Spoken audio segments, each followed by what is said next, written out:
Terima kasih Anda masih bersama kami dalam Berita Banten. Bagi Anda yang baru saja bergabung, kami hadirkan kembali 3 berita utama hari ini.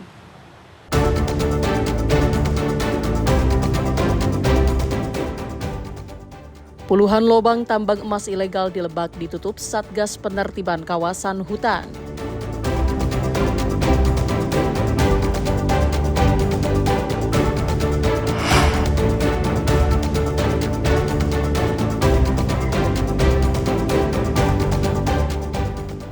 Akses jalan dan pertokoan di Kota Tangerang terendam banjir.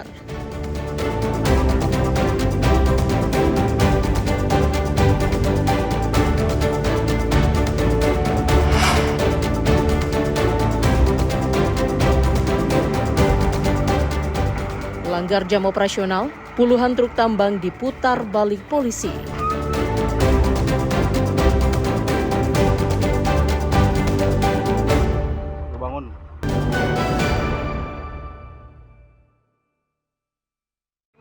Balik lagi ke kandang sana, tetap aja di bahu jalan. Polisi memberikan teguran kepada sopir yang sedang parkir di sepanjang Jalan Nasional Cikande, Rangkas Bitung. Polisi mengimbau untuk tidak memarkirkan truknya di bahu jalan karena kerap menimbulkan kecelakaan. Bukan hanya itu, truk tambang yang melintas di Jalan Raya Cikande, Rangkas Bitung langsung diputar balik ke arah Kabupaten Lebak dan dilarang melintas. Truk tambang di sepanjang Jalan Raya Cikande, Rangkas Bitung tersebut kerap dilalui meski adanya peraturan Gubernur Banten untuk tidak melintas mulai pukul 5 sampai dengan pukul 22 waktu Indonesia Barat, namun masih saja banyak truk tambang yang melanggar. Dibantu warga dan organisasi masyarakat, Dinas Perhubungan Provinsi Banten dan Polres Serang melakukan penyekatan dan penertiban truk tambang yang melintas dan parkir di bahu jalan. Sebagai masyarakat di Kabupaten Serang ini sebenarnya banyak mengeluh terkait dengan parkir liar yang ada di badan jalan. Ini sangat meresahkan sehingga banyak korban jiwa terjadi kecelakaan lalu lintas terakhir minggu kemarin. Jadi kami berharap kepada pihak APH, baik Pemda, kepolisian, ini menertibkan dengan tegas dan sungguh-sungguh. Sebagaimana sudah diatur juga dalam keputusan Gubernur yang mengatur operasional truk-truk yang besar ini. Sebagaimana kami tadi pagi sudah melaksanakan apel konsolidasi untuk melaksanakan penegakan terhadap Pergub nomor 567 tahun 2025 terkait jam operasional kendaraan pengangkut tambang non-logam dan batuan berupa pasir dan tanah sebagaimana tertuang dalam Pergub tersebut.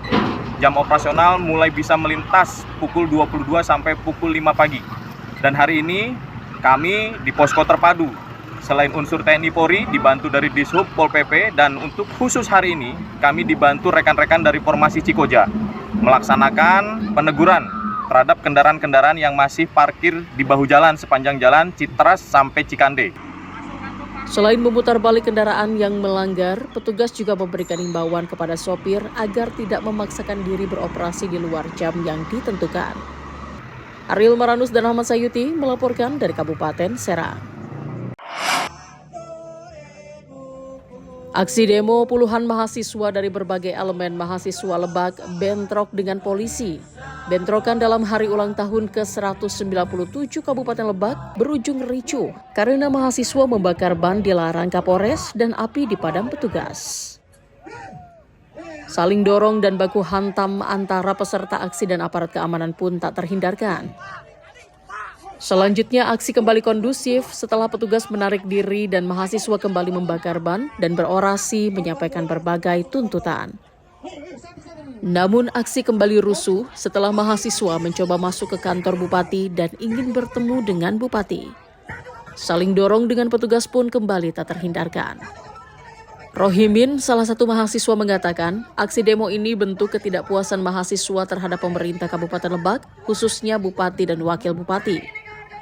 Berbagai kesenjangan pembangunan, kesehatan, pendidikan, infrastruktur, dan juga banyak kerusakan alam yang diakibatkan eksploitasi hutan dan pertambangan liar tidak terkendali. Tambang legal maupun ilegal.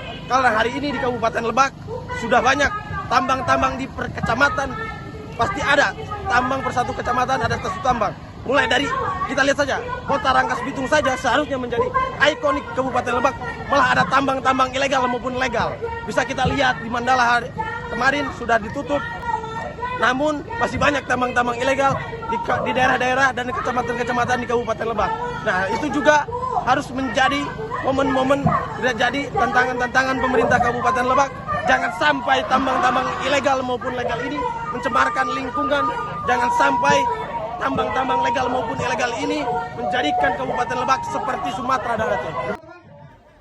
Banyaknya akses jalan ke perdesaan yang sudah puluhan tahun hancur, mahasiswa menilai kinerja Bupati dan Wakil Bupati mandul dalam kinerjanya. Ariel Maranus dan Sajiwa Pratama melaporkan dari Kabupaten Lebak.